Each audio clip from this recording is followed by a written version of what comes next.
আচ্ছা, এই যে তুমি বলছিলে তোমার শনির সাড়ে সাথে শুরু হচ্ছে, শনির সাড়ে সাথে ব্যাপারটা কি যদি একটু বুঝিয়ে বলো। শনির সাথে তো আমার নয়, সবার অনেকেরই শুরু হবে। তো সাড়ে সাতি মানে হচ্ছে এর তিনটে ফেজ আছে। একটা হচ্ছে 2.5 years into 3, মানে 2.5 বছর করে শনি এক একটা রাশিতে থাকে। এই এক একটা রাশিতে যখন থাকে 2.5 বছর, তখন সেটাকে বলে ধাইয়া হিন্দিতে। তো শনির ফেজ হচ্ছে তিনটে ফেজ, সবাই খুব ভয় পায়। একটা হচ্ছে ধাইয়া, সাড়ে সাতি, আর শনির দশা অন্তর্দশা মহাদশা। 29শে মার্চ থেকে মার্চ, এপ্রিল, মার্চই হবে।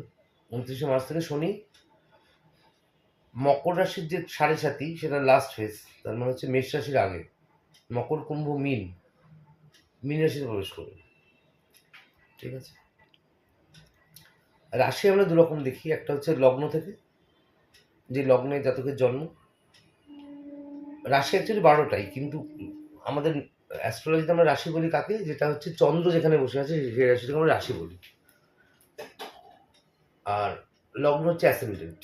তো চন্দ্র বসে আছে যেই জায়গাটায়, সেই জায়গাটার আগের যে রাশি, তার পরের যে রাশি, এই তিনটে রাশিতে ট্রাভেল করবে শনি।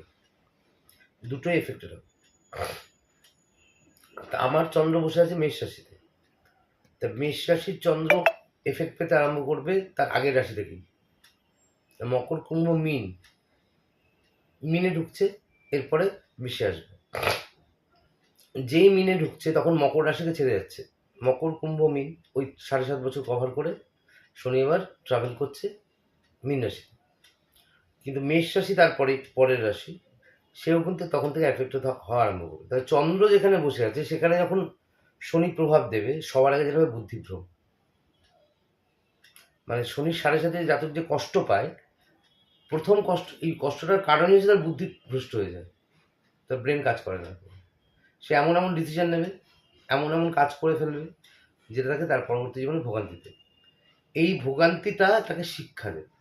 শনি ইজ জাজ, শনি ইজ মানি। তো এই যে শিক্ষা, ও 7.5 বছরের এই ট্রাভেলটা যদি করতে পারে খুব কুল অ্যান্ড কামলি। মানে 7.5 বছরটা কাউন্ট হচ্ছে কি করে? 2.5 বছর করে করে আড়াই যাচ্ছে? বছর করে তিনটে। মানে ওই তার মানে তিনটে আমার মেষ রাশিতে চন্দ্র রয়েছে, তার আগের রাশি হচ্ছে মীন মীন রাশি। রাশি। মীন রাশি যদি ঢুকলো সাড়ে সাথে আরম্ভ হবে। আচ্ছা, ওখানে এরপরে 2.5 বছর থাকবে, হুম। তারপরে একদম অ্যাটাক করে তোর চন্দ্রকে। হুম। তাহলে মেষ পাঁচ রাশি, বছর মেষ রাশি পরে বৃষ রাশিতে তার পরের পরের বছর যাবে। মানে আড়াই আড়াই আড়াই, এই তিনটে ফেজ যে হলো, মানে আমার যে রাশিতে চন্দ্র আছে তার আগের রাশি, চন্দ্র যেখানে আছে ও। তার পরের রাশি, এই তিনটে রাশি যতক্ষণ ধরে এই 7.5 বছর ধরে ট্রাভেল করবে। ও। এই 7.5 বছর ধরে যে ঘটনাগুলো ঘটবে সেগুলো আনপ্রেডিক্টেবল, এবং ও। প্রত্যেকটা ঘটনা আইদার তোর লাইফকে একদম চেঞ্জ করে দেবে in positive way or in negative way. হুম। ওখানে তুই যত সংঘর্ষ করবি, যত এগেনস্টে যাবি, তত মার খাবি। ওই মার মেনে নিতে হবে, সরি বলতে হবে, শিখতে হবে, এগোতে হবে। যদি এটা হয়, থার্ড ফেজের সাথে সাথে যখন কাটবে, শনি তোকে সব দিয়ে চলে যাবে। এই যে শেখানো, এই যে মেরে মেরে শেখানো, তার টোটাল রিওয়ার্ডটা তারপর দিতে